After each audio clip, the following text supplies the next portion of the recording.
أعوذ بالله من الشيطان الرجيم. قل هذه سبيلي أدعو إلى الله على بصيرة أنا ومن اتبعني وسبحان الله وما أنا من المشركين.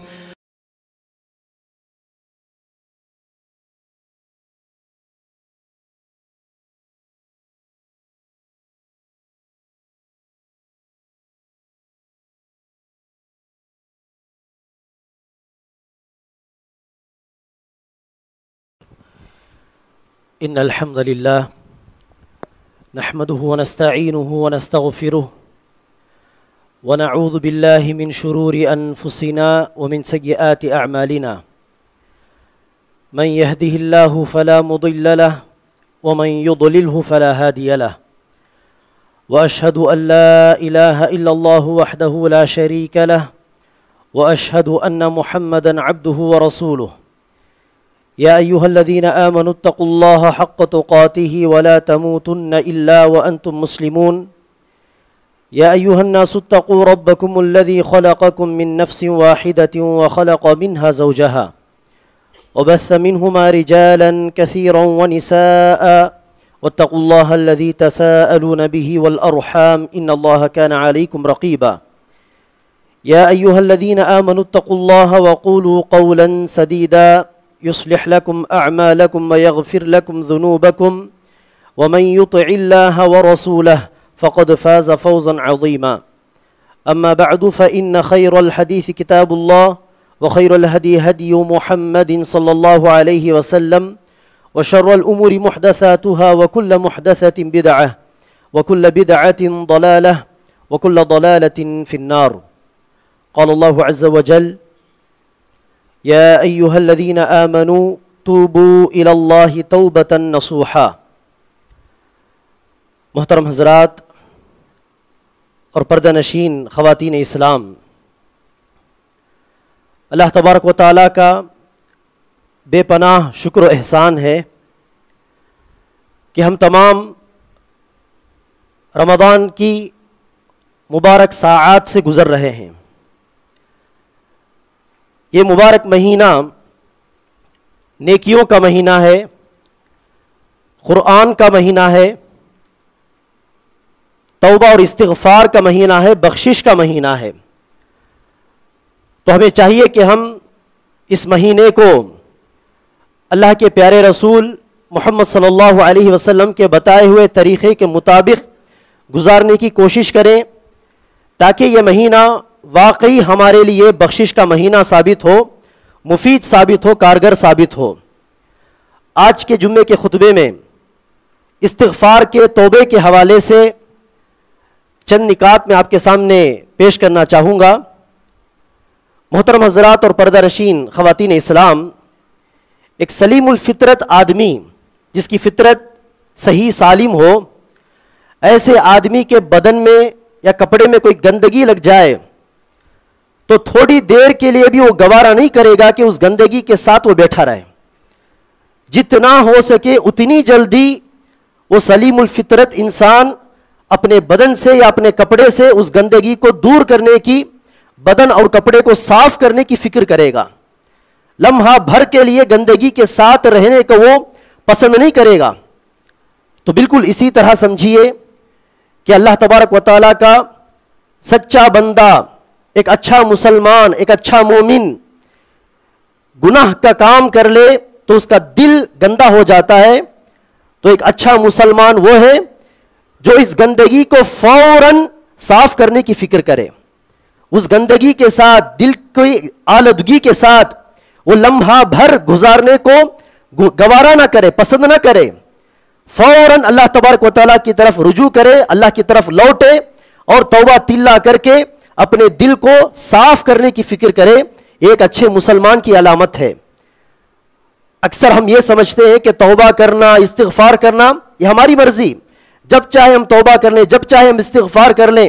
ابھی چند کام گناہ کے کام کرنے کے ہیں، وہ کام کر لینے کے بعد توبہ کر لیں گے، استغفار کر لیں. یہ ہم میں سے کئی لوگوں کی فکر ہوتی ہے، کئی لوگوں کا رویہ ہوتا ہے. حالانکہ ہم جان لیں کہ گناہ کا کام کرنا بذات خود ایک گناہ، اور گناہ کے کام کے بعد فوراً توبہ استغفار نہ کرنا یہ بھی گناہ کا کام ہے. توبہ استغفار میں تاخیر کرنا یا ہے کہ توبہ استغفار کو سرے سے بھول جانا یہ بھی بہت بڑا گناہ ہے. اللہ تبارک و تعالیٰ کہتا ہے انما التوبۃ علی اللہ للذین یعملون السوء بجہالۃ ثم یتوبون من قریب. جو لوگ جانے انجانے میں جہالت میں توبہ کر لیں، جانے انجانے میں گناہ کا کام کر لیں، گناہ کا کام جو ہی ہوا فوراً اللہ تبارک و تعالیٰ کی طرف لوٹے اور توبہ کر لیے، تو ایسے ہی لوگوں کے توبہ کو قبول کرنا، ایسے بندوں کے گناہوں کو معاف کرنا یہ اللہ تبارک و تعالیٰ کی ذمہ داری ہے، اللہ تبارک و تعالیٰ پر واجب ہے.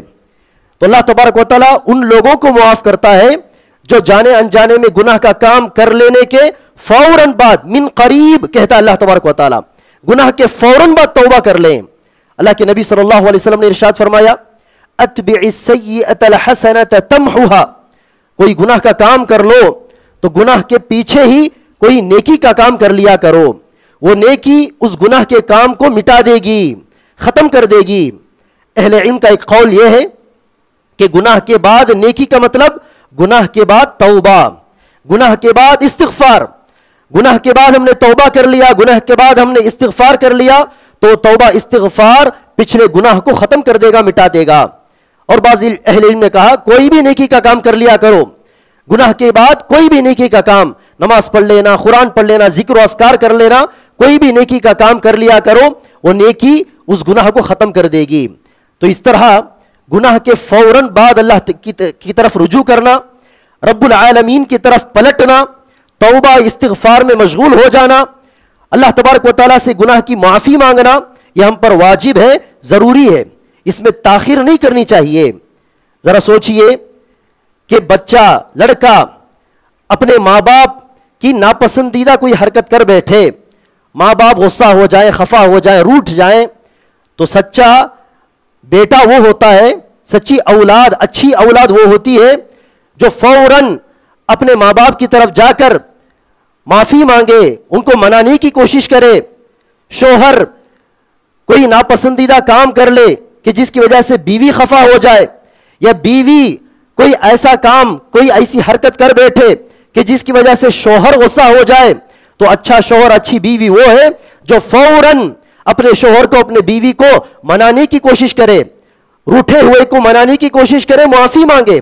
تو بالکل اسی طرح اچھا بندہ اور سچا بندہ وہ ہے کہ جو گناہ کے کام کر لینے کے بعد اسے یہ فکر دامنگیر ہو، پریشان ہو جائے کہ میں نے گناہ کا کام کر لیا ہے، میرا پروردگار غصہ ہو جائے تو میری حالت کیا ہوگی، اگر اللہ تبارک و تعالیٰ اپنی رحمت سے مجھے دور کر دے گا تو مجھے پناہ دینے والا کون ہے.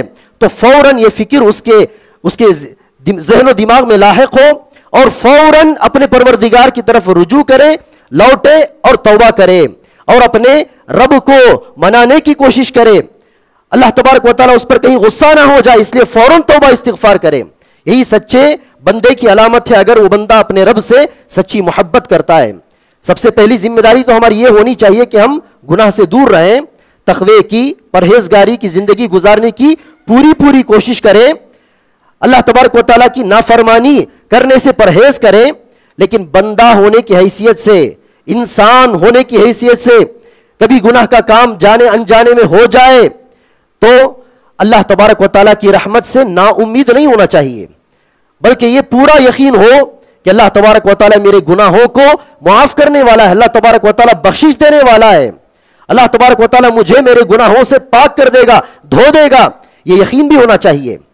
اسی لیے اہل علم کہتے ہیں الایمان بین الخوف والرجاء، کہ اصل ایمان تو وہ ہے جو اللہ کے خوف اور اللہ کی امید دونوں کے درمیان ہو. گناہ کے کام کرنے سے پہلے خوف زیادہ ہو، خوف کا غلبہ ہو کہ کام میں کر لوں تو اللہ تبارک و تعالیٰ غصہ ہو جائے گا، اللہ تبارک و تعالیٰ سخت پکڑنے والا ہے، اللہ تبارک و تعالیٰ سخت حساب لینے والا ہے، اللہ تبارک و تعالیٰ کی پکڑ بڑی سخت ہے. گناہ کا کام کرنے سے پہلے اللہ کا خوف زیادہ ہو. اگر گناہ کا کام ہو جائے تو وہاں پر اللہ تبارک و تعالیٰ پر امید، اللہ پر توکل، اللہ تبارک و تعالیٰ میرے گناہوں کو معاف کرے گا، اللہ تبارک و تعالیٰ بخش دے گا، یہ امید زیادہ ہونا چاہیے. چند صحابہ کرام عمر رسیدہ ہونے کے بعد، ایک طویل عمر گزار لینے کے بعد شرک کے اندر، کفر کی زندگی کے اندر، وہ لوگ اللہ کے رسول کے پاس آتے ہیں، مشرف با اسلام ہوتے ہیں. ان میں سے کئی لوگ عمر کے حساب سے بڑے تھے. وہ اللہ کے رسول کے پاس آتے اور کہنے لگتے ہیں اللہ کے رسول، ہم نے طویل عرصہ شرک میں گزار دیا، کفر میں گزار دیا، اللہ تبارک و تعالیٰ کی نافرمانی کے کاموں میں گزار دیا، اب ہم مشرف با اسلام ہوئے ہیں، اب ہمیں ہدایت ملی ہے. اتنا عرصہ، اتنا لمبا عرصہ جو ہم نے اللہ کی نافرمانی کر لی، گناہ کے کام میں گزار دیے، اس کے بارے میں اللہ تبارک و تعالیٰ کا کیا فیصلہ ہوگا؟ وہ لوگ پریشان ہو کر اللہ کے رسول سے سوال کرنے لگے. تو اللہ تبارک و تعالیٰ نے سورہ زمر کی ایک آیت نازل فرمائی، جس میں اللہ تبارک و تعالیٰ نے یہ اعلان کرنے کا حکم دیا کہ یا عبادی الذین اسرفوا علی انفسہم، اے میرے بندو جنہوں نے اپنے آپ پر زیادتی کی ہے، گناہ کے کام کر کے اپنے آپ پر ظلم و زیادتی کی ہے، لا تقنطوا من رحمت اللہ، تم اللہ کی رحمت سے نا امید نہ ہو جاؤ.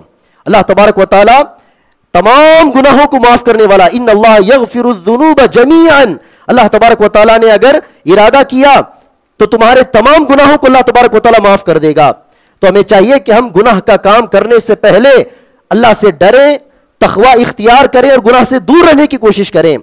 اگر انسان ہونے کی ناطے گناہ کا کام ہم سے سرزد ہو جائے تو فوراً توبہ کی طرف، استغفار کی طرف لوٹ کر آنا یہ ہماری ذمہ داری بنتی ہے، یہ ہم پر واجب ہے. ہم نے تاخیر کی یا توبہ استغفار کو ہم سرے سے بھول ہی گئے، بس گناہ پر گناہ، گناہ پر گناہ کرتے جا رہے ہیں، تو سمجھیے کہ ہم تباہ و بربادی کے دہانے پر پہنچ رہے ہیں. ہم نے اپنی بربادی کا راستہ چن لیا. حذیفہ بن یمان رضی اللہ عنہ روایت کرتے ہیں کہ جب بندہ کوئی گناہ کا کام کرتا ہے تو اس کے دل میں ایک سیاہ نقطہ رکھ دیا جاتا ہے. اگر اس نے توبہ کیا تو سیاہ نقطہ دور کر دیا جائے گا، ہٹا دیا جائے گا. اگر اس نے توبہ نہیں کیا، استغفار نہیں کیا، اس کے بالمقابل وہ گناہ کے کام مسلسل کرتا جا رہا ہے، تو سیاہ نقطہ رکھتے جائے گا اللہ تبارک و تعالیٰ یہاں تک کہ اس کا دل سیاہ آلود ہو جائے گا، اور ایک مرحلے کے بعد اللہ تبارک و تعالیٰ اس پر مہر لگا دے گا کہ یہ بندہ سدھرنے والا نہیں. اللہ تبارک و تعالیٰ ہماری حفاظت فرمائے. یہ ایک انڈیویجول آدمی، ایک منفرد آدمی کی حالت، یہی حالت ہے پوری قوم کی، پوری امت کی. جب کوئی تنہا آدمی اپنی تنہا زندگی میں مسلسل گناہ کے کام کرتا ہے، توبہ استغفار نہیں کرتا، تو وہ تباہی کی طرف، بربادی کی طرف چلنے لگتا ہے. تو بالکل اسی طرح ایک پوری امت، ایک پوری قوم مسلسل گناہ کے کام کرتے رہیں، توبہ استغفار نہ کریں، تو وہ قوم بھی تباہی کی طرف، بربادی کی طرف چلنے لگتی ہے. اللہ تبارک و تعالیٰ اس قوم کو تباہ و برباد کر دے گا. اللہ کے نبی صلی اللہ علیہ وسلم نے ارشاد فرمایا لو لم تذنبوا، اگر تم گناہ نہیں کرو گے اور گناہ کے بعد استغفار نہیں کرو گے، لذهب اللہ بکم، اللہ تبارک و تعالیٰ تمہیں تباہ کر دے گا. پھر اس کے بعد اللہ تبارک و تعالیٰ ایک دوسری قوم کو پیدا کرے گا. وہ لوگ پہلے گناہ کا کام کریں گے، پھر اس کے بعد توبہ بھی کریں گے، استغفار بھی کریں گے، اور اللہ تبارک و تعالیٰ ان کے گناہوں کو معاف بھی کرے گا. تو پتہ چلا کہ استغفار، توبہ ایک ایسی عبادت ہے کہ جس عبادت کو بندہ بھول جائے تو بندہ برباد. اگر پوری امت استغفار کو، توبہ کو بھلا بیٹھے تو پوری امت برباد. اللہ تبارک و تعالیٰ اس امت کو برباد کر دے گا اور دوسری امت کو اس کی جگہ میں لا کر کھڑا کرے گا. اسی لیے ہم دیکھتے ہیں کہ آج امت اپنے گناہوں کی وجہ سے کئی مسائل، کئی پریشانیاں، کئی مصائب کو دیکھ رہی ہے، جھیل رہی ہے. اس سے باہر نکلنے کا ایک بہت بڑا ذریعہ توبہ استغفار. پوری امت بطور امت استغفار کی طرف لوٹ کر آئے، توبے کی طرف لوٹ کر آئے. اللہ تبارک و تعالیٰ گناہوں کی پاداش میں ہمیں لے لیتا ہے. اس پاداش سے باہر آنے کے لیے توبہ استغفار کر کے اپنے گناہوں کو دھونے کی ضرورت ہے. جب ہم گناہوں کی استغفار، توبہ اللہ تبارک و تعالیٰ سے کریں گے تو اللہ تبارک و تعالیٰ ان مصیبتوں کو ہٹائے گا اور اس کی جگہ میں اللہ تبارک و تعالیٰ ہم کو نعمتوں سے مالا مال کرے گا. اللہ تبارک و تعالیٰ ہم کو اپنی نعمتیں عطا کرے گا. حسن بصری رحم اللہ کے تعلق سے آپ میں سے کئی لوگوں نے شاید سنا ہوگا کہ ایک بندہ دوڑتے ہوئے آیا اور کہنے لگا حسن بصری رحمہ اللہ سے، جو بہت بڑے تابعین تھے، بہت بڑے محدث تھے، کہنے لگا کہ شادی ہو گئی لیکن اب تک اولاد نہیں ہوئی. حسن بصری رحمہ اللہ نے کہا جاؤ استغفر ربک، اپنے رب سے استغفار کرو، توبہ کی، توبہ کو لازم پکڑو, گناہوں سے معافی مانگو. چند دنوں بعد سمجھیے کہ دوسرا بندہ آیا اور اس نے کہا کہ فصل میں بہت بڑا نقصان ہوا ہے, کیا کروں؟ کہا کہ استغفر ربک, جاؤ اپنے پروردگار سے استغفار کرو. چند دنوں بعد سمجھیے کہ تیسرا بندہ آیا اور کہنے لگا کہ بارش کے نہ ہونے کی وجہ سے بڑا نقصان ہو رہا ہے, کیا کروں؟ کہا استغفر ربک, جاؤ استغفار کرو, توبہ اللہ کرو. اس معاملے کو کسی شاگرد نے غور سے دیکھا تو حسن بصری رحمہ اللہ سے پوچھا کیا ماجرا ہے؟ 3 لوگ الگ الگ مسائل لے کر, الگ الگ پریشانیاں لے کر آپ کے سامنے آئے, لیکن آپ نے تینوں کو ایک ہی حل بتایا, استغفار کرو استغفار کرو استغفار کرو, کیا ماجرا ہے؟ تو حسن بصری رحمہ اللہ نے پوچھا کیا تم نے سورہ نوح کی تلاوت نہیں کی؟ سورہ نوح کے اندر نوح علیہ السلام اپنی قوم کو دیکھ کر بتاتے ہیں استغفروا ربکم انہ کان غفارا, اے میرے قوم کی لوگوں تم اپنے پروردگار سے استغفار کرو, توبہ کرو, بے شک اللہ تبارک و تعالی گناہوں کو معاف کرنے والا ہے, اللہ تبارک و تعالی غفار ہے, بخشنے والا ہے. اگر اللہ تبارک و تعالی کی بخشش مل جائے, اللہ گناہوں کو معاف کر دے تو ہوگا کیا, نتیجہ کیا نکلے گا؟ کہتے ہیں یرسل السماء علیکم مدرارا, اللہ تبارک و تعالی تم پر موسلا دھار بارشیں نازل فرمائے گا. وَيُمْدِدُكُمْ بِأَمْوَالٍ وَبَنِينَ, اللہ تبارک و تعالی اور زیادہ تم کو مال و دولت عطا کرے گا, اور زیادہ اولاد عطا کرے گا. تو پتا چلا کہ ہر قسم کی نعمت کو حاصل کرنے کے لیے, ہر مصیبت سے خود کو اور امت کو بچانے کے لیے توبہ استغفار کو لازم پکڑنا بہت ضروری ہے. اللہ تبارک و تعالی توبہ استغفار کو اتنا پسند کرتا ہے, اتنا چاہتا ہے. اس کی مثال اللہ کے رسول صلی اللہ علیہ وسلم نے بڑے پیارے انداز سے یوں بیان کی کہ ایک بندہ اونٹ پر سوار ہو کر زیادہ سفر لے کر, سفر کے لیے جو بھی ضرورت ہے توشہ لے کر, کھانے پینے کی چیزیں لے کر سوار ہو کر نکل پڑتا ہے ریگستان میں, صحرا میں. دوران سفر تھوڑی دیر آرام کرنے کے لیے وہ نیچے اترتا ہے, کسی درخت کے نیچے سائے میں بیٹھ جاتا ہے, تھوڑی دیر آرام کرتا ہے. جیسے آنکھ کھلتی ہے دیکھا کہ اونٹ غائب ہے. یہاں وہاں تلاش کیا, بندہ کتنا تلاش کرے گا ریگستان میں, صحرا میں. تلاش کرنے کے بعد امید ہار کر, زندگی کی امید ہار کر وہ بیٹھ جاتا ہے. ذرا سوچئے کہ اس بندے کی حالت کیا ہوگی. جہاں دیکھو وہاں صحرا, کئی 100 کلومیٹر تک انسان کی کوئی نام و نشان نہیں, علامت نہیں, اور ہاتھ میں کوئی کھانے پینے کی چیز بھی نہیں کہ 2-3 دن تک کام چلائے, تب تک کوئی آ جائے تو مدد مل جائے, ایسی بھی صورت نہیں. تو بندے نے زندگی کی امید ہار دی اور بیٹھ گیا نا امید ہو کر. تو اتنے میں اچانک سے وہ اونٹ اس کے سامنے آ کر کھڑا ہو جائے تو بندہ کتنا خوش ہوگا. اللہ کے رسول نے کہا خوشی کے مارے وہ کہنے لگتا ہے اللہم انت عبدی وانا ربک, اے اللہ تو میرا بندہ ہے اور میں تیرا پروردگار ہوں. اللہ کے رسول نے کہا خوشی کے مارے, خوشی کی وجہ سے یہ الفاظ وہ کہہ دیتا ہے, بدلا کر کہتا ہے, پتہ بھی نہیں چلتا کہ خوشی کے مارے میں کیا بڑبڑا رہا ہوں. اے میرے اللہ تو میرا بندہ ہے اور میں تیرا پروردگار ہوں. خوشی کے مارے وہ اس طرح بدلا کر کہنے لگتا ہے. اللہ کے رسول نے کہا اس بندے کی خوشی سے زیادہ اللہ تبارک و تعالی ایک بندے کے توبہ استغفار سے خوش ہوتا ہے. سبحان اللہ, اتنا عظیم عمل ہے, اتنی عظیم عبادت ہے توبہ کرنا, استغفار کرنا, اللہ تبارک و تعالیٰ کے حضور رونا, گڑ گڑانا اور اللہ تبارک و تعالیٰ سے معافی مانگنا. تو ہمیں چاہیے کہ ہم اس عبادت کو ہر دن لازم پکڑیں, کبھی کبھار کرنے والی عبادت نہیں, ہر دن اس عبادت کو مسلسل کرنا چاہیے. یہی انبیاء کرام کا شیوا ہے. ہر دن استغفار کرنا, اللہ تبارک و تعالیٰ سے گناہوں کی معافی مانگنا, یہ نبیوں کا طریقہ ہے, رسولوں کی سنت ہے. آدم علیہ السلام نے, حوا علیہ السلام نے گناہ کا کام کر لیا, یعنی اللہ کی نافرمانی کر لی. اللہ نے کہا کہ اس درخت کے قریب نہ جاؤ. وہ دونوں درخت کے قریب گئے, پھل کو توڑ لیا, اللہ کی نافرمانی کی, جنت سے دنیا میں بھیجے گئے. تو اس کے بعد ان دونوں نے کیا کیا؟ اللہ تبارک و تعالیٰ کہتا ہے فَتَلَقَّى آدَمُ مِن رَبِّهِ كَلِمَاتٍ, آدم نے اپنے پروردگار سے چند کلمات حاصل کیے. وہ کلمات کیا ہیں؟ دوسری صورت میں اللہ تبارک و تعالیٰ نے ارشاد فرمایا قَالَ رَبَّنَا ظَلَمْنَا أَنفُسَنَا وَإِن لَّمْ تَغْفِرْ لَنَا وَتَرْحَمْنَا لَنَكُونَنَّ مِنَ الْخَاسِرِينَ. ان کلمات کے ذریعے ان دونوں نے اللہ تبارک و تعالیٰ سے توبہ کیا, استغفار کیا, تب جا کر اللہ تبارک و تعالیٰ نے فَتَابَ عَلَيْهِ معاف کیا, توبہ عطا کیا. تو آدم علیہ السلام کا یہ طریقہ,